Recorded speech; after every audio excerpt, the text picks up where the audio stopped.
You are a lucky bloody person. I'm going to show you how to fix your aircon, heater, blower, motor, everything in that system. I say you're a lucky person because there's not much information on these cars, and the information that's out there is pretty average, and I even found some of the information was wrong, even from actual professional manuals that show you how to do this stuff. So I'm going to show you how to fix it all, how to check it all. This will be very comprehensive. I'll explain a lot of things, and I am 100% guaranteeing that this is going to fix your problem, unless you have a wiring problem. Then if you have a wiring problem, it's a little bit different because you have to find what wire got broken or cut or corroded. But aside from that, right, this will show you how to check all of the components, how to test them, how to fix them, and even a cheaper way to be able to fix them at home or by going to your local wreckers. I spent about 2 days, 2 bloody days, trying to figure this out. Watching YouTube videos, going to part stores, trying to find parts, asking professionals, pulling my dash apart, buying a bloody manual, reading all this stuff, watching YouTube videos, trying it for myself. Honestly, there's 2 things. You're either in the same boat as me, you've tried to find everything and now you've come across this video, I'm going to save you a headache. Or the other thing is you're watching this before you even attempt to pull it apart so that you can get straight to the point. And if you are that person, well, you're smarter than me. This is going to save you a headache. I hope it helps, guys. Let's get straight into it. I want to be very clear about this on what cars and what models are the same. So if you have any of the following cars, you're going to be able to fix this in the exact same procedure with the exact same parts. Everything's going to be identical. Now, here I have a book, and as you can see, this will do the Toyota Corolla or the Holden Nova. I don't really know if anyone has that, but 1985 to 1992, which is the AE80, the AE82, the AE90, and the AE92 Corolla, or as it says on the front there, Nova Series LE and LF. Now, this book I bought because it was highly recommended and it shows you how to do everything on your car. I actually do recommend getting one of these books, particularly if you have an older car where videos and even cameras on phones and YouTube was not really around at the time when these cars were really around at their heyday. So there's not a lot of really great content out there that you can quickly watch to be able to fix things. You'd have to buy books, you'd have to speak to a mechanic, or even get like stuff that came from the factory, which can sometimes be hard to do. You had to do that to figure this out, and that's kind of exactly the position you and I are both in as we try and fix this car with your aircon heater problems. But bit of a side note, do recommend buying one of these books because it shows you how to go through literally everything.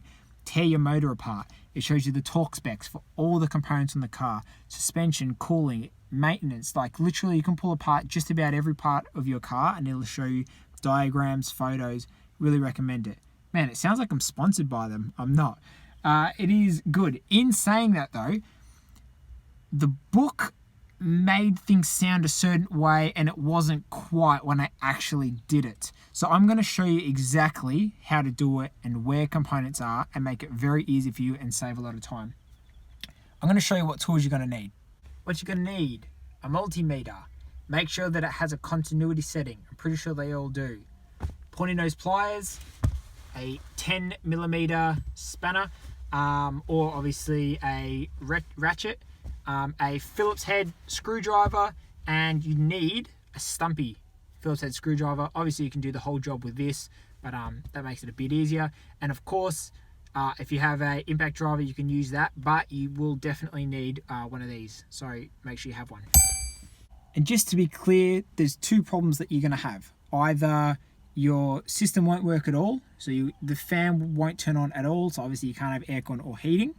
That's the first problem. Or the second one is your fan settings don't work. So if you put it onto 1, 2, or 3, it won't work. But then if you put it on high, then it works. This will fix both of those 2 problems. So let's get straight into it. The first thing that you want to do before you pull apart your dash or anything is check the fuses. So On this car, I'm already sitting in the passenger seat. Come down here. In the passenger side, you have a kick panel. Take that off. It's just a Phillips head screw. And you're going to have access to all of these. Now, down the bottom here, so all of this is to do with your heating and cooling system. Down the bottom here, you have just a standard fuse. Then you have a breaker. Then you have a relay.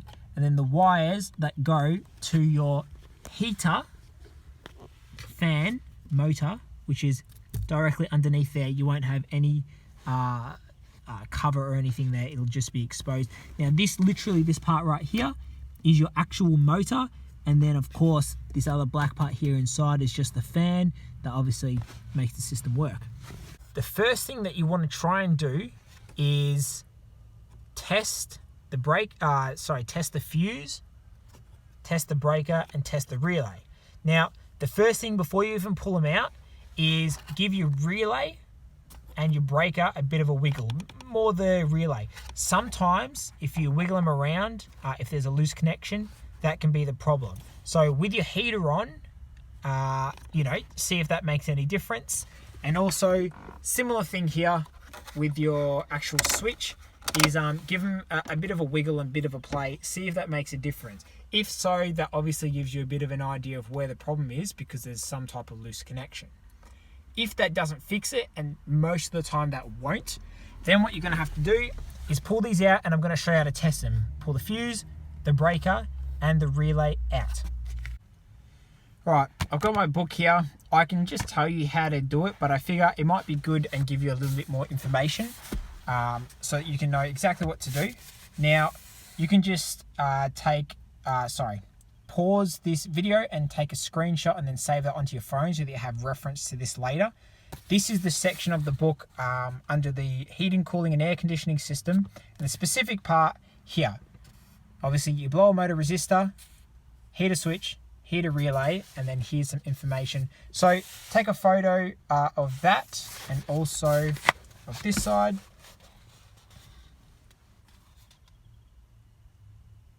Pause that.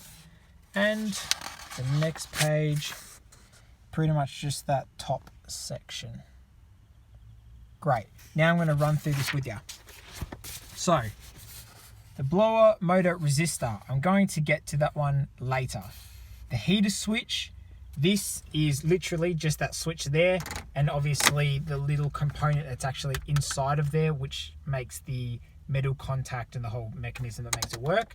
We're going to leave that for now too. The heater relay test. As I said, you've paused this, you can have a look, you can work it out from the diagram, but I'm pretty much going to show you how to test it with your multimeter. Here we have our fuse. Obviously you can test your fuse pretty easy. I mean, you could leave it in there. You can obviously leave your fuse in there, and you can test it with your multimeter, or you can just pull it out and have a look. A bit hard to see, but you can see that's still intact. So if that's plain, obviously replace it. The second thing, and this is what caused me trouble, was the breaker. Everything that I found, no one talked about changing the breaker or testing the breaker, and I didn't know how to test it as well, so I wasn't sure. But we're going to leave that for now. I'm going to take you onto the heater relay. Now this is the one that you want. If you have a different one in there, I'd be concerned, because Toyota make other relays that look very, very similar. This one here is not one for your heater. If you look at those numbers, they're kind of the same, or some of them are, but they're also different. So don't use it, even though the pins on the inside are the same. If you have that one in there, I would replace it. Yeah. This is the one that's in there. You can see the numbers and you can see that. Now I'm going to show you how to test this with your multimeter. There is one thing I forgot to say of tools that you need. You don't need it, but it gives you the ability to be able to do a much better test to absolutely make sure that your relay is working correctly. And to do that, you need 12 volt power to get to the relay. The way that you do that is if you have a pair of jumper leads, or if you have just some wire, like speaker wire or automotive, any type of wire, you need to connect that to the battery and touch it on a few points, which I'm going to show you in a sec. to actually test the whole function of the relay to make sure every component of it and all of the circuitry is working exactly how it should. All right, like I said, get your jumper leads, connect them up. Obviously making sure that they're not touching when you put your other bit on. And then you want to take these over to the car. All right, so we're now in the car. You obviously don't need to do this in the car, but it's obviously nice. You're gonna get yourself just a wire, like I said. I like to tie a knot in there, which so that it means, those two can't accidentally touch when you connect it. And then obviously you're gonna get positive to positive, negative to negative, and connect that up to your things just there. All right, and I've just connected those up. Again, guys, be careful, especially if yours doesn't have heaps of protection and stuff, because this is now live, 12 volt power. You really don't want any of these wires to touch. So these are now live, and I'm going to show you how to test your relay. Now, with your relay there, you can pull up the diagram that you should have taken a screenshot of, and you want to do a few tests. So the first thing you want to do, or before I do that, you have terminal 1, terminal 2, terminal 3, terminal 4, and terminal 5. With your multimeter set to, as you can see there, continuity or whatever it is on your multimeter, you want to check for continuity on terminals 2 and 4, which is this one here and this one there.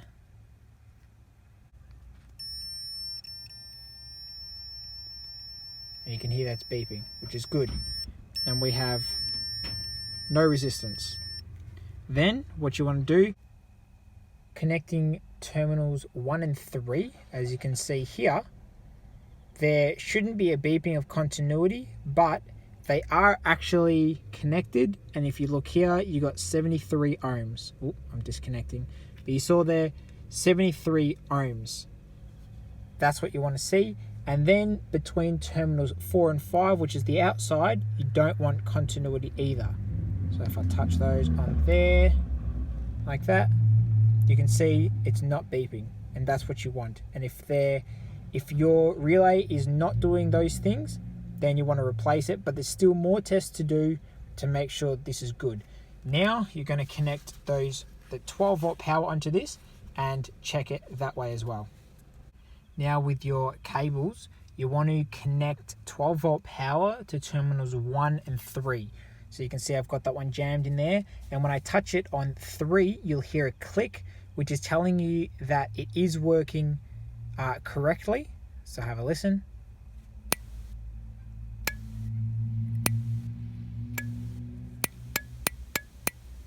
You can clearly hear that, which is working. But there's still one more thing to absolutely ensure that your relay is working properly. Then, with the power connected to those 2 points, you've heard your click. Then you want to check for continuity now between terminals 4 and 5.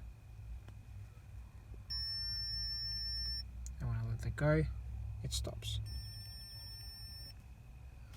And once you've done that, then if it has done all of these things, then your relay is 100% working properly. If it has not done any one of those things the way I've just described to you, and again, if you're looking in the book, it'll show you that. You can read that. If your relay is not doing those things precisely as I just showed, then replace it. That's going to be part of your problem, if not your only problem. But now that we know that this relay is good, we can put that aside with our fuse, which is also good, and move on to the breaker. There's your breaker there. And for reference, if you're wanting to replace the part, if I can show that clearly, just in case you can't read that from the glare, that says breaker 82650 20011, and then at the bottom DC 12/24V for volts dot 30A, which is 30 amps. Some cars, makes may have things that look similar. Absolutely ensure that they are exactly the same. Otherwise, you could be putting something in there that's wrong, and that can cause problems that can even be dangerous if you're putting the wrong parts in. To test your breaker, you're going to do the same thing as before. You're going to leave your multimeter on continuity and you're going to touch the 2 prongs. But you can hear it's getting continuity. Now for me, with all my mucking around, this was my old breaker and this one did not have continuity. That was part of my problem. I had no fan whatsoever, but also once I did get fan, I didn't have my levels of fan. So I had both problems. So that was definitely one of my problems. But now, obviously, obviously if it didn't make the noises, you know, the way I just showed, if it's not showing continuity, your breaker's stuffed, get a new breaker. Now, by this stage, you've tested your 3 different components here, and provided they're all working good, that is great news. You can go ahead, reinstall them into the car. They're not your problems. Well, I said good news, but really it's kind of bad news, because that would be the most convenient way for it to go, because you can just change it and pop that in, done. Unfortunately, now there's 3 more things that can be wrong. As I said, there's still 3 more things that could be causing you grief.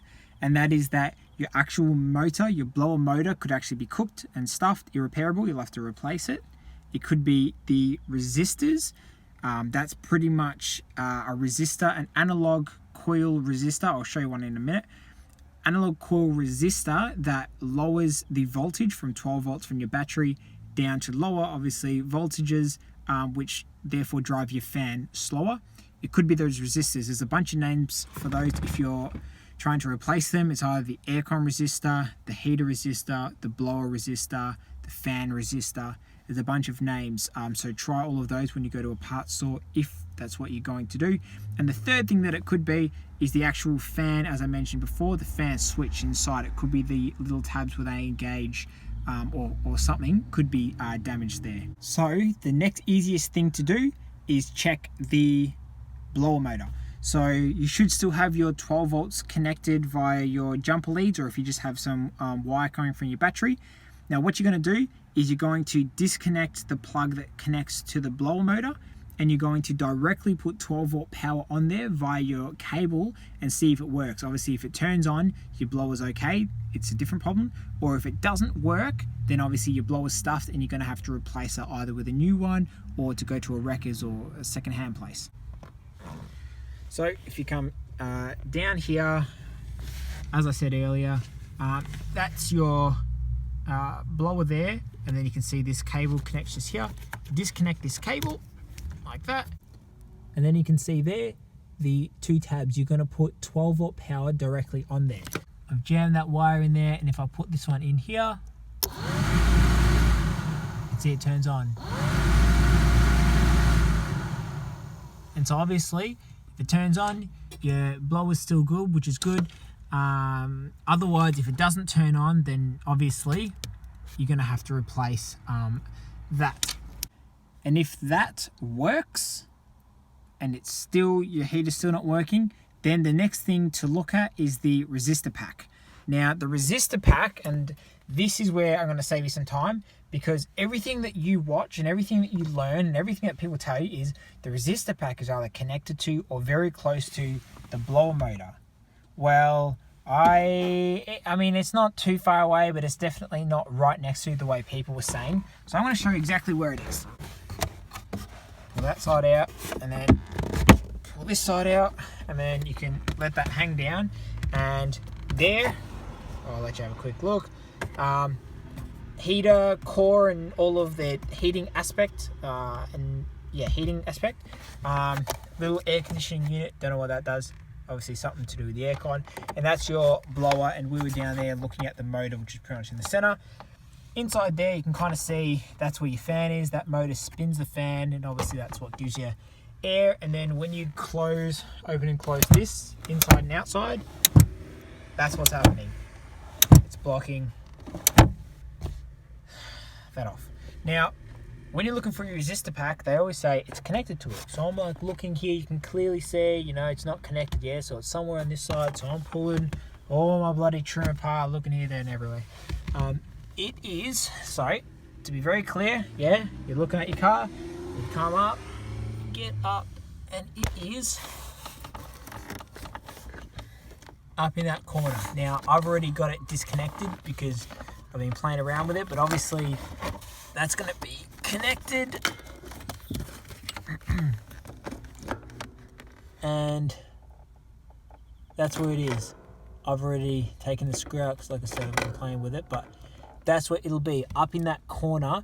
And you need, this is where you need your stubby screwdriver to get that out, because you have, I mean, look at that, 4 fingers, and it's pretty bloody tight. So obviously undo that screw. We'll first disconnect this, then undo that screw, and then carefully pull it out.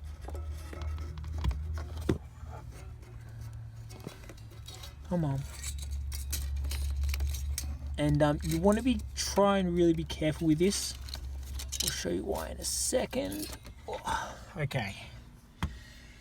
So the reason why you want to be careful with this is, oh bloody hell, look at it. You can see it's got some coils on there, and that one's bloody cooked. I mean, it was already a little bit bent, but I've just stuffed it, taken it out. So you really want to be careful, because particularly that bottom one, it's very sensitive. You can bend it very easily. The second one and the third one aren't too bad, but that is your resistor pack. These are, obviously this one's very basic. This is an analog one. There's nothing there. I mean, that's literally it. Those terminals connect to there, and it's all soldered. Now, when I pulled my one out, this, as I said, my whole fan didn't work, but even when I got the fan to work, I couldn't control the different levels, and because this was cooked as well. This thing was covered in, like some type of just chrome. It was like this white, like powdery, I don't know, stuff, and it was all connected and all of it. So I cleaned it off, and I got my multimeter, and I got my, I set it on the continuity setting, and there was no continuity between any of them. I'm going to run it through with you. Like I said, this is going to be super comprehensive, so don't think I'm going to skimp out on any parts. But you're going to test this, and I'm going to show you not only how to test it and how it should be, but also if it's stuffed, how you can fix this. I was going to buy it. I went to the wreckers, and I checked like freaking every bloody Corolla, again from the AE80 all the way up to the AE92. All of the cars there, including a bunch of other old Toyotas in case they had the same thing, and either people had already taken it, or you know, it was you know, on a different model car, and they didn't use the same one. So I checked like 10 cars. You might be lucky and find this straight away, and you might want to just replace it. But I mean, look, if you don't have to go to the wreckers and you can fix it, why not? Now, obviously, if it's totally cooked, like broken and all rusted and fully fallen apart, well, you either got to buy a new one or get yourself a second-hand one. Mine wasn't too bad. Like I said, it looks nice now because I've cleaned it up. But I still had faith in it, and I couldn't get it from the wreckers. I called a bunch of part places. They couldn't get it either. So the only option left for me was to either, well, keep calling places until I found one, or to buy it online. And I figured, you know what? Look at how simple this thing is. It's just some coils. Obviously, as the voltage runs through the coils, it heats up, and heat loss equals voltage loss, and it resists the electricity, and you know, that's kind of it. Now, what I'm going to do is show you how to test this. So I'm going to go inside and explain to you this process. All right, so I'm inside, and I didn't say this is part of the tools you're going to need, because it really just depends on if you're actually going to repair your thing or not. So you may not. If you're going to try and repair this, you're going to need a soldering iron. Something like this is really handy to strip some wires and cut some things, but obviously make do with what you got. A brush cleaner if you're going to clean off some of the crap. A few bits of wire, you really don't need that much even. And then I had one of these. It's just a test light, but I liked to use the alligator clip. It's quite handy. Look, make do with what you got, and obviously you're going to need some solder. So get your thing inside. You got your multimeter here, and you're going to test a few things. the first component, or in other words on the fan, like the 1, 2, 3. So the first one, like I said, is the bottom. The second one goes through there, into there, and then through the second coil down to this side here at the back. You can see it touching just there. That's your second. And obviously your third is where you can see the big one connects, comes over, it goes into there. And then obviously you can pretty easily correlate those going into here. And I'm going to show you what the resistance should be of these. So what you're going to do is your first coil, like I said, is just going from that point to that point there through that first coil. So if I get my multimeter and I touch those 2 points there, or I should say before, on your multimeter, you're going to want to set it to ohms and set it on the 200 there, as you can see.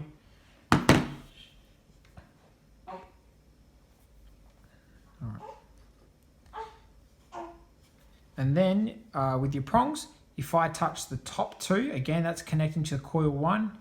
If you look over at the multimeter, it's slowly going to wind down to 2 ohms there. You can see. Then the next coil, the next section, so it goes from here, then it goes through here into that point, and then it goes through the coil to that back one there. In other words, the way that you're going to check your second coil here is you're going to go from this top, you're going to go from that terminal there to that terminal there, and that's going to give you your second function of the fan. And if I do that, this one should go down to 1 ohm instead of 2 ohms like the other one. And you can see the multimeter slowly going down, and it should be at 1 ohm there, 1.1. It's been going kind of up and down a little bit. And then to check your third option, which is it going from there to there, that side, through the coil to that side, and then through the big one at the top down to there, you just check the the furthest bottom one, and that gives you, oh, that should go down to 0.5, 0.7, 0.6. Anyways, you get the idea. And then you can see obviously this one is 2 ohms, 1 ohm, 0.5 ohms. And obviously that's going to work. Now, if it doesn't work the way so those ohms, it should be what it actually is. If your one doesn't work at any point, you just have to look. Now, you can see look at that. You can see how corroded it is. You can just see right at the bottom there, the gold, that's where it's good. And everything else is obviously cactus. Same on the inside, there is just virtually no gold on the inside there. If I come on this side, it's not as bad. All that bottom is good. A little, or that one on the right's not as great. And then if I go there, oh yeah, so you can see obviously that one there is pretty good. But the point is, they get corroded, they get shit on them. So you can use your wire brush, I've got a chisel here as well, you can scratch away shit and clean that out as best you can. But what you need to do is make your own, pretty much your own version of connecting these if need be. And if you have a look right there, you can see that's what I've done there. So I'll fix that coil up because it's kind of all mangled now. It doesn't actually need to be perfectly tangled. They just need to not be touching anything else. So as long as they're not connected, that'll be fine. So what I did was, I won't actually do this process with you because it took me a little bit of time, and obviously you don't need to. But I just took a bit of wire and I cut like I don't know, 7 millimeters, about that much off, and pulled it off, stripped it so it was just the wire.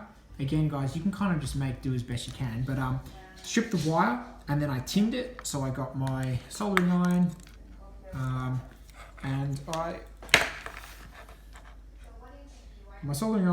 I tinned all of that, so it was kind of like a bit of steel. And then obviously I chucked it in there, and then at the bottom there, if I can get it to focus, I tinned the bottom, so I put some soldering on the bottom, and then I put my piece in there and bent it up to suit. And then you can see, I mean, it's pretty dodgy, you can see, but it's going to work. It's connected there. So you got to do whatever you got to do. So if you need to scratch this back and get some clean surface again, you know, maybe things are broken or bent or touching or whatever, you can do that. And you can literally make this from scratch. If you got some calipers, sorry, not calipers. If you got some veneers and you were to test the thickness of these, you can literally go out, buy steel, coil it. You could just stick like a bolt in there, you know, wrap it around the threads of a bolt, and you could put this on. So you could technically make your fan speeds whatever you wanted if you really wanted to be technical, but we're just trying to fix our car. Who wants to do that? So do that, fix it, play around with it, do what you got to do, and then again you're going to check for your continuity and make sure that it works good. And once you have continuity between all of your terminals, or in the way that I showed you, and you're happy with it, again you've confirmed that it works, then you can go and put this back into your car and you would have fixed it. So we're back in the car. You've got your good resistor pack. Now with the cores, like I said, they don't need to be perfect, but make sure that none of them are touching, and make sure that this will be a little bit hard to show you. This will be a little bit hard to show, but you want to make sure that that part there, that the coils are within that, because in the car there, it's got a little kind of casing thing. It's not just like open floating. It's a bit of a case. And obviously if you have these bent out too far, it's going to impede and hit things. So you want to have it as close as you can, but obviously not touching, and I need to fix that before I put it in. But once you've done that and you're happy with it, you're going to go back there, you're going to carefully reinstall it, and then obviously chuck your screw in, and hopefully that fixes your problem.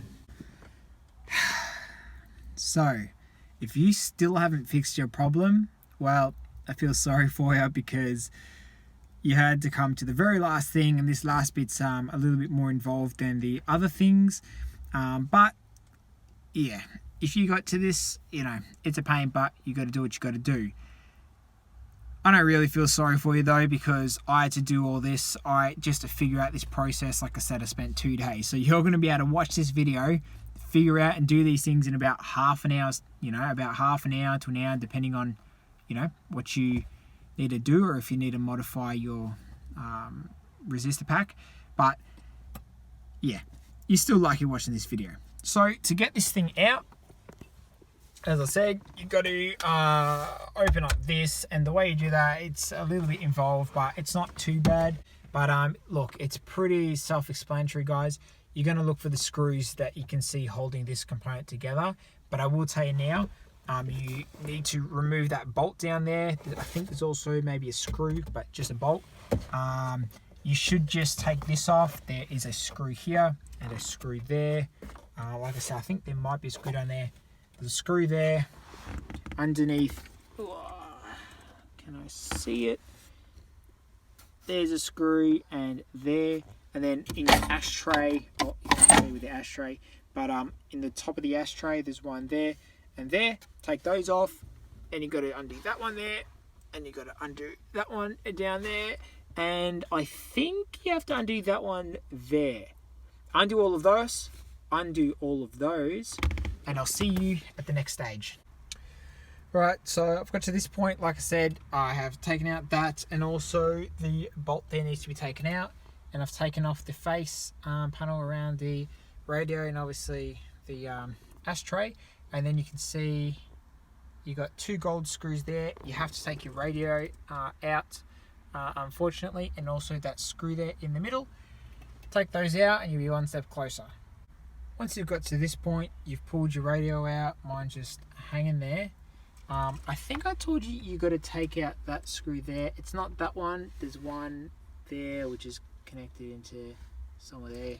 You can see, but then you got to pull that bit out, and then you can start to shake this piece, and also inside there.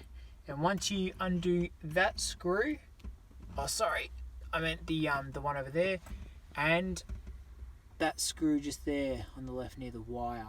And once you undo that screw next to the wire, that's what actually loosens that off. Alright, I took those 2 screws out, and then you can pull this panel, this last little panel thing out. And then once you pull that out, that is your final screw there, which is hidden behind it. And then you can pull out your controller. That can now be pulled out, and you really don't have much room in here. It's got all of these cables, which are just obviously like, you know, if it's open and closed and where the heat is and the temperature and stuff, and they're all pretty like stiff, and so you can't really do a whole lot. But what you can see is that there. Now, if you look here, I've got some cable ties. That's because I broke mine trying to get it out, and I had to zip tie it in there, and luckily it actually worked, and that's like really solid in there now. But again, you're going to save some time and save yourself some hassle. You can thank me later. Now that wire, you can see, connects into the back of this unit here, and then you want to disconnect that. And this is that plug, and then when you look at that, and then again you go back to the book, the photo that you have saved, it's this section here, and this is the plug that I just showed you. And this took me a while to figure out. Maybe it's common sense to you, but I was like, it doesn't actually tell you that's the plug. So I'm like, what is that? I understood the schematic of it, but anyways, once you kind of know it and say it, it seems obvious, or maybe I'm just a fool.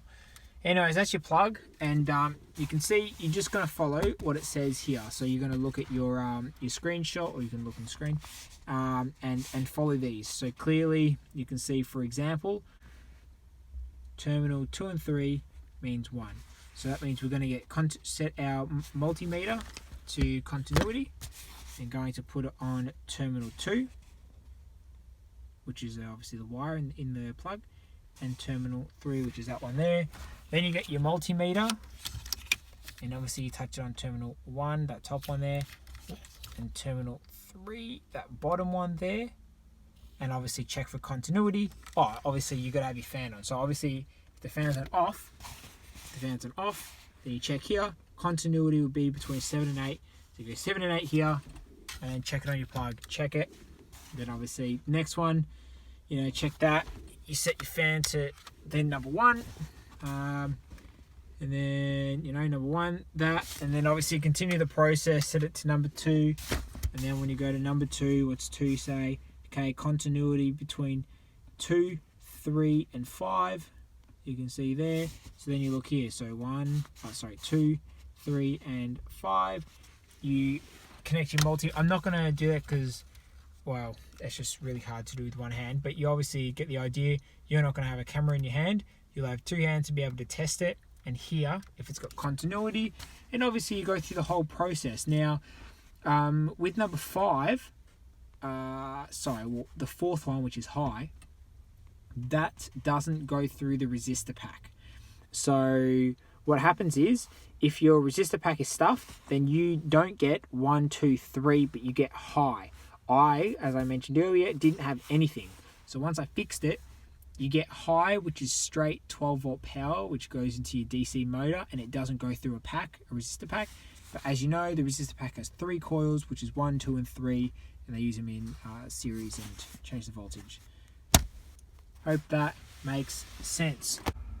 If your switch does everything that it should according to the diagram just there, then good, because it should. But if you've come to this point in the video, then this should be your problem. And pretty much what that means is, if you're not getting continuity in here, inside here, I could show you if I broke it and pulled it apart, but I'm not going to do that. But you can kind of see as you switch it there, inside there, it's just got like two bits of wire, and obviously a series of metal, and obviously as it moves around, it connects different points together. So either something could be broken or snapped or worn or something, and that's not going to work. So we've put it all back together. everything back to how it was from the factory, looking good. And guess what? We have a working fan. Now, providing that you haven't had some type of strange electrical mystery issue, there hasn't been any shorts, any, wires that have melted or fizzled out, or fires, or, someone that's, the previous owners cut wires, and, providing it's nothing like that, right?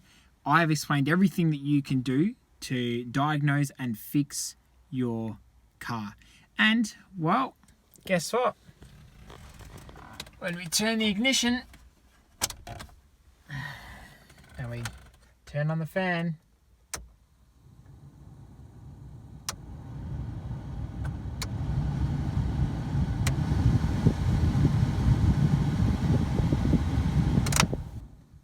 we have full heat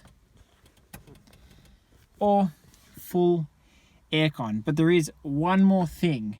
The last step to complete the whole thing, the final step of this job, once you have fixed your heater, well, have a cold one. Cheers, guys. Hope that helps. Really appreciate you guys watching this video. I know it's quite a long one, can be a little bit boring, but I promise you that it is going to solve your problems if you have just an absolute headache of a job ahead of you. So thanks for watching, guys. If you like this kind of video, consider subscribing. I post this kind of stuff all the time, just neat little DIY type things, and it really helps if you guys give us a like. If you have any questions, if you have any comments, if there's anything that you think I could have done, or anything you would like to see, I'd love to see those in the comments below, so put those in there, guys. But aside from that, I hope you enjoyed the video. Thanks for watching.